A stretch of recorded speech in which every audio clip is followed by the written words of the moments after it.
Price Lord. இந்த வீடியோவை பார்க்கிற ஒவ்வொரு சகோதர சகோதரிகளுக்கும் என்னுடைய மனமார்ந்த வாழ்த்துக்களை கர்த்தராகிய இயேசு கிறிஸ்துவின் நாமத்தினாலே தெரிவித்துக் கொள்கிறேன். இந்த வீடியோக்களில் நம்ம தொடர்ந்து 10 கட்டளைகள், அதில் சபை கூடுகையை பற்றி, ஓய்வு நாட்களை பற்றி 4வது கட்டளை, அந்த கட்டளை குறித்து புதிய ஏற்பாட்டில் பழைய ஏற்பாடுகளில் என்ன சொல்லியிருக்குன்னு சொல்லி நம்ம தொடர்ந்து இந்த வீடியோவில் பார்த்துட்டு வரோம். போன 4 வீடியோக்களில் சபை கூடுகையில் பெண்களுடைய நிலைமை என்ன, பெண்களுடைய பங்களிப்பு என்னன்னு சொல்லி நம்ம பார்த்தோம். இந்த வீடியோவில் சபை கூடுகையில் ஒரு பகுதி, காணிக்கை அப்படின்ற ஒரு பகுதி, அந்த காணிக்கைகளை குறித்து பழைய ஏற்பாடு புதிய ஏற்பாட்டில் என்ன சொல்லியிருக்கு அப்படின்னு சொல்லி இப்போ நம்ம பார்க்கலாம் இந்த வீடியோவில். முதலாவது பழைய ஏற்பாட்டில் ஆதியாகமம் 14வது அதிகாரம் 18வது வசனத்தில் ஆபிரகாம் தசம பாகம் கொடுத்தார் மெல்கிசேதேக்கு, அந்த ராஜாவுக்கு. இவர் போரில் வென்ற அந்த எல்லாவற்றிலும் தசமபாகம் ஆபிரகாம் கொடுத்திருக்கிறாரு. அடுத்தது ஆதியாகமம் 28-22 யாக்கோபு தசமபாகம் கொடுத்திருக்கிறாரு. யாக்கோபு கொடுப்பதாக பொருத்தனை செய்திருக்கிறாரு, அதன்படி அவர் செய்திருக்கிறாரு. அது குறித்து நம்ம பார்க்குறோம். இது ஆல்ரெடி பழைய ஏற்பாட்டில் தசமபாகம் ஏதோ ஒரு சூழ்நிலையில் ஒரு பொருத்தனையில் கொடுத்துருக்குறாங்க.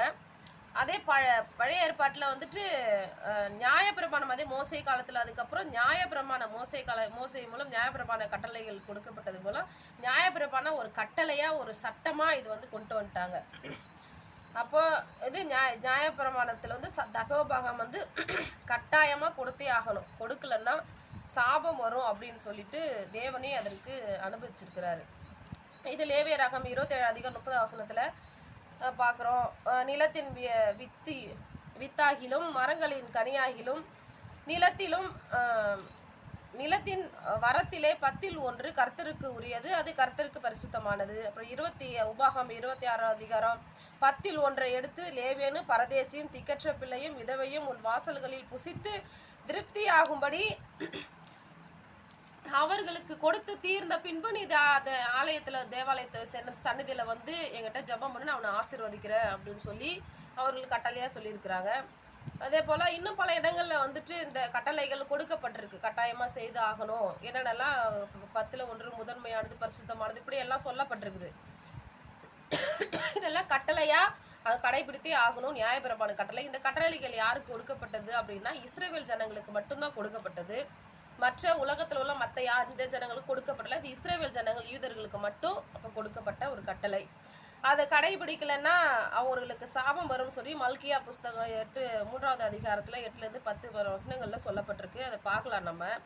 நீங்கள் சபிக்கப்பட்டவர்கள், ஜனத்தாராகிய நீங்கள் எல்லாரும் என்னை வஞ்சித்தீர்கள் அப்படின்னு சொல்லி தேவன் சொல்லுகிறாரு. இது அந்த நியாயப்பிரமாண காலத்தில் பழைய ஏற்பாட்டில் உள்ள அந்த கட்டளைகள், அது கட்டளையை கடைபிடிச்சு ஆகணும் அப்படின்னு சொல்கிறது. அடுத்து புதிய ஏற்பாட்டில் இயேசு கிறிஸ்து சொல்கிறாரு, மாயக்காரரே, வேதபாரகரே, பரிசேயரே, உங்களுக்கு ஐயோ, நீங்கள் புதினா, வெந்தயம், சீரகம் இவைகளில் தசமபாகம் கொடுத்து நியாயப்பிரமாணத்தின் விசேஷித்தவைகளாகிய நீதியையும் இரக்கத்தையும் விசுவாசத்தையும் விட்டீர்கள். இவைகளையும் செய்ய வேண்டும், அவைகளையும் விடாதிருக்க வேண்டும் என்று சொல்லி யூதர்களுக்கு சொல்கிறாரு. இயேசு கிறிஸ்து யூதர்கள் காலத்தில் வாழ்ந்தவர் தான், அந்த நியாயப்பிரமாண காலத்தில் வாழ்ந்தவர் தான். ஸோ அதனால் அவர்களுக்கு, யூதர்களுக்கு இந்த காரியத்தை சொல்கிறாரு. ஆனால் இயேசு கிறிஸ்து மத்திய 5வது அதிகாரம் 17-18 வசனங்களை சொல்லப்பட்டிருக்கு. நியாயப்பிரமாணத்தில் உள்ளதெல்லாம் நிறைவேறும் அளவும் அதில் ஒரு எழுத்தாகிலும் எழுத்தின் உறுப்பாகிலும் ஒழிந்து போகாது என்று மெய்யாகவே உங்களுக்கு சொல்கிறேன். ஏன்னா இயேசு கிறிஸ்து இன்னும் நிறைவேற்றி முடிக்கல நியாயப்பிரமாணத்தை. இன்னும் முழுமையாக நிறைவேற்றி முடிக்கிறதுக்கு முன்னாடி இந்த சட்டத்திட்டங்கள் எல்லாம் பேசியிருக்கிறாரு. இயேசு கிறிஸ்து நியாயப்பிரமாண சட்டத்திட்டங்களை நிறைவேற்றி முடிக்க தான் இயேசு கிறிஸ்து வந்தார். ஸோ அதனால இந்த காணிக்கைகளை குறித்து யூதர்களுக்கு சொல்றதை நம்ம பார்க்குறோம். அதே கலாத்தியர் 3:13 பார்க்குறோம். மரத்திலே தூக்கப்பட்டவன் எவனும் சபிக்கப்பட்டவன் என்று எழுதியிருக்கிறபடி கிறிஸ்து நமக்காக சாபமாகி நியாயப்பிரமாணத்தின் சாபத்திற்கு நம்மை நீங்களாக்கி மீட்டு கொண்டார். இதை யார் சொல்றேன்னா பவுல் அப்போஸ்தலன் சொல்றாரு. இவர் ஒரு யூதர். அநேக யூதர்கள் அப்போ ரட்சிக்கப்பட்டிருக்காங்க, அப்போஸ்தலர்கள், சுவிசேஷர்கள் ஆகியிருக்கிறாங்க.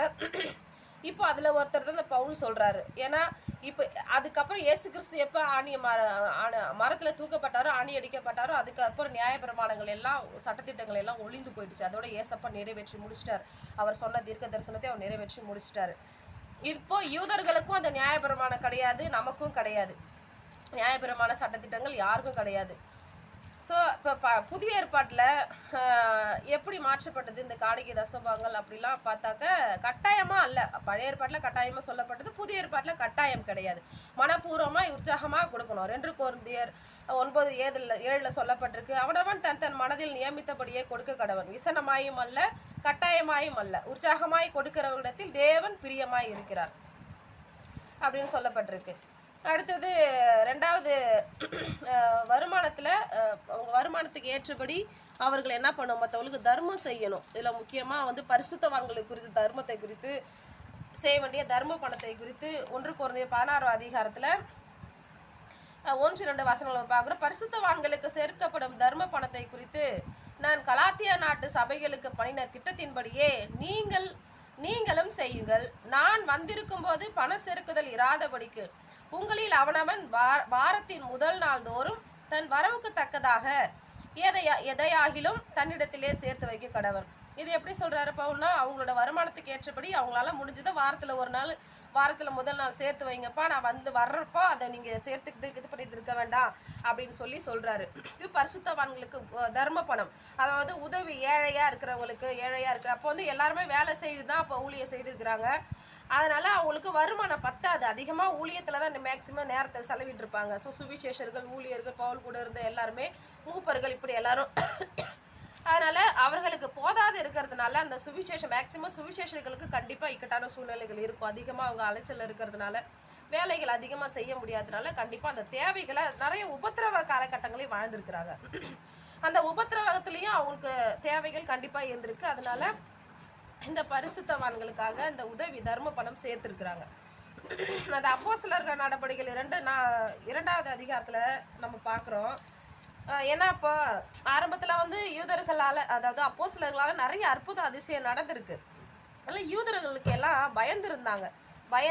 ஏன்னா 42வது அதிகாரத்தில் வாசிக்கிறோம், அவர்கள் அப்போஸ்தலருடைய உபதேசத்திலும் அந்யோன்யத்திலையும் அப்பம் பிடித்ததிலையும் ஜெபம் பண்ணுகிறதிலே உறுதியாய் தரித்திருந்தார்கள். எல்லாருக்கும் பயம் உண்டாயிற்று. அப்போஸ்தலர்களாலே அநேக அற்புதங்களும் அடையாளங்களும் செய்யப்பட்டது.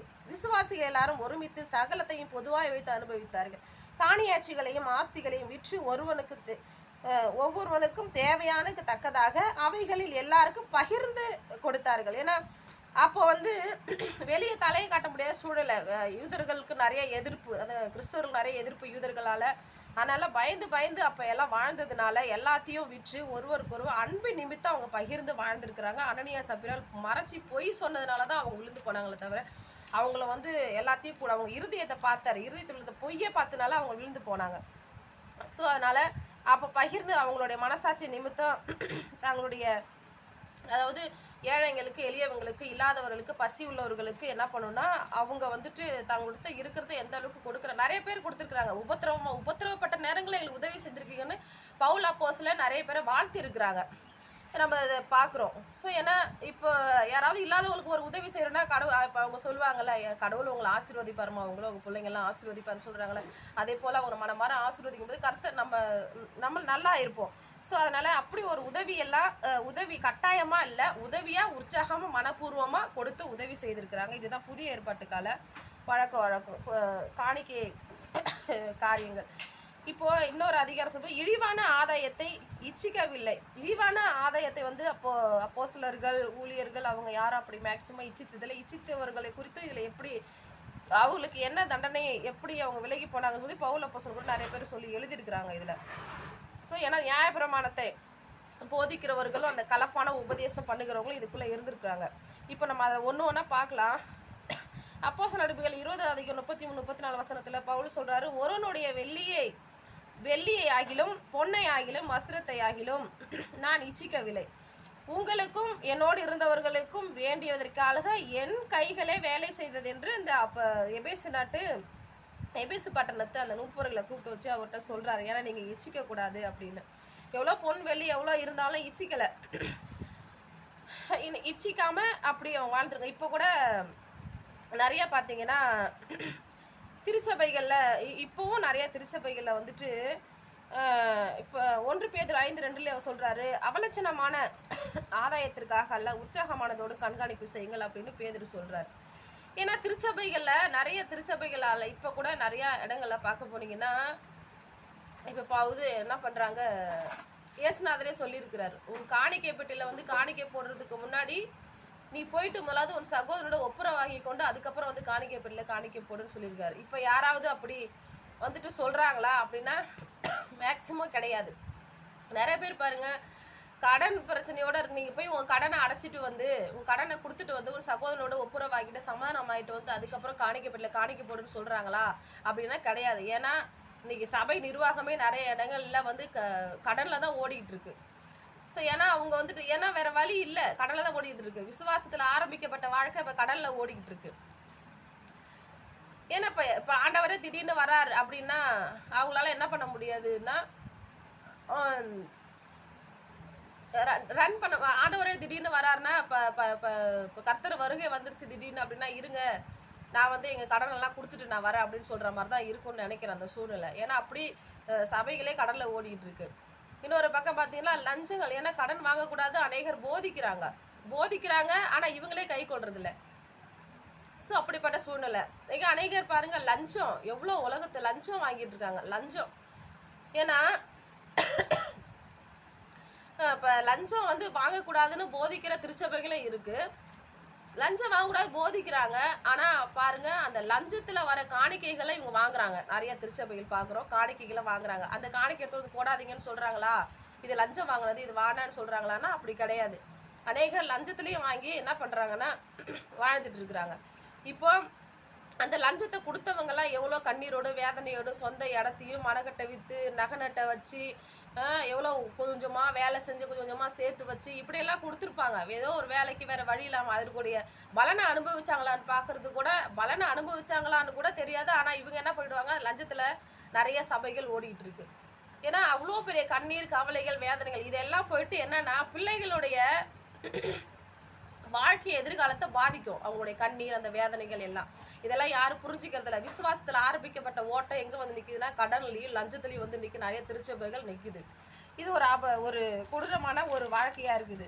இப்போ கொரிந்தியரில் அது மாதிரி தான் சொல்கிறாரு 2:17 அநேகரை போல நாங்களும் தேவ வசனத்தை கலப்பாய் பேசாமல் நியாயப்பிரமாணத்தை கிரியைகளை இப்போ ஏசப்பா சிலுவையில் அரைஞ்சாலும் நாங்கள் ஆணியை பிடிக்கிட்டு நாங்கள் திரும்பவும் நியாயப்பிரமாணத்தை தான் இப்போ போதிப்போம். நியாயப்பிரமாண சாபத்தை போட்டு இன்றைக்கி தசபாகம் அப்படின்ற ஒரு பேரில் சாபத்தை போட்டு நிறைய திருச்சபைகள் இன்றைக்கி வஞ்சிக்கப்பட்ட நிலைமையில தான் இருக்குது.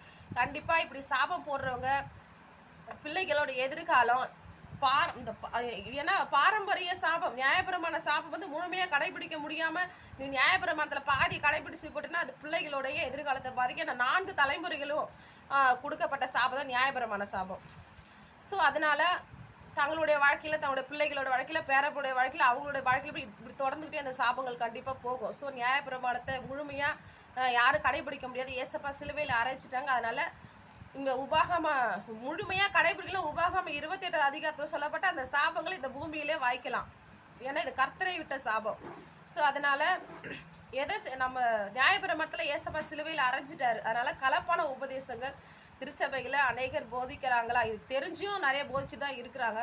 ஆனாலும் கர்த்தர் அவருக்கு நியாயத்தை வந்து செய்திருப்பார். அதே மாதிரி மத்தேயுல வந்து சொல்லப்பட்டிருக்கு, நீங்கள் இலவசமாக பெற்றுங்க இலவசமாய் கொடுங்கன்னு சொல்லப்பட்டிருக்கு.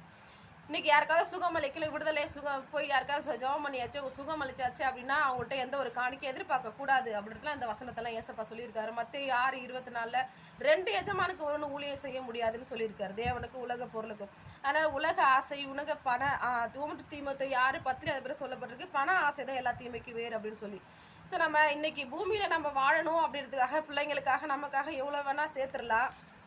ஆனால் அது எதிர்காலத்தில் வந்து என்ன பண்ணுன்னா அது போயிட்டு நம்ம பிள்ளைங்களை வந்து பாரம்பரியத்தில் பிள்ளைங்களை வந்து பாதிச்சிடும். ஏன்னா இவ்வளோ பேரோட கண்ணீர் கவலைகள் அப்படிலாம் இருக்குது. 2வது தேவன் கொடுத்த கட்டளைகள் மீறுறதுனால இப்போது 26வது அதிகாரத்தில் மத்தேயு 25 அதிகாரத்தில் சொல்லப்பட்டிருப்பாருங்களேன், அப்பொழுது இடப்பக்கத்தில் நிற்கிறவர்களை பார்த்து சபிக்கப்பட்டவர்களை என்னை விட்டு பிசாசுக்காகவும் தூதர்களுக்காகவும் ஆயத்தம் பண்ணப்பட்டிருக்கிற நித்திய அக்னியிலே போங்கள். பசியாயிருந்து நீங்கள் எனக்கு போஜனம் கொடுக்கவில்லை, தாகமாயிருந்து நீங்கள் எனக்கு தாக தீர்க்கவில்லை, அணியனாய் இருந்து நீங்கள் என்னை சேர்த்து கொள்ளவில்லை, வஸ்திரம் இல்லாதிருந்து நீங்கள் எனக்கு வஸ்திரம் கொடுக்கவில்லை, வியாதி உள்ளவனாய் இருந்தேன், காவில் அடைக்கப்பட்டவனாகவும் இருந்து நீங்கள் என்னை விசாரிக்க வரவில்லை அப்படின்னு சொல்லி இந்த வசனங்கள்லாம் சொல்லப்படும். இதுக்கு ஆப்போசிட்டாக 34, 35 வசனங்கள்லாம் சொல்லப்பட்டிருக்கு. அது பரலோகத்திற்குரிய அந்த வசனங்கள். ஏன்னா வாசலில் ஒரு பசியாக பட்னியாக கிடப்பா, நம்ம என்ன பண்ணுவோம், அந்த காணிக்கையெல்லாம் கொண்டு போயிட்டு தேவையில்லாத ஒரு கோபுரம் கட்டுறதுக்கும் மற்ற காரியங்களுக்கும் யூஸ் பண்ணிட்டு இருக்க அந்த கிறிஸ்தவர்களுக்கு நிறையா இருக்கிறாங்க. எல்லா கிறிஸ்தவர்களுக்கும் தான் இந்த காரியங்கள். ஏன்னா கர்த்தர் கொடுத்த கட்டளையை மீறி எதை செய்தாலும் அதற்குரிய பலனை கர்த்தர் வரும்போது நம்ம கண்டிப்பாக அனுபவிச்சுப்போம். இந்த காரியத்தில் சொன்ன, இந்த வீடியோவில் சொன்ன இந்த காணிக்கை காரியங்களை இன்னும் நீங்கள் தியானித்து பாருங்கள். நிறைய இடங்களில் சொல்லப்பட்டிருக்கு. அதை நீங்கள் வேதத்தை வாசி தியானித்து தெரிந்து கொள்ளுங்கள். ஆமென்.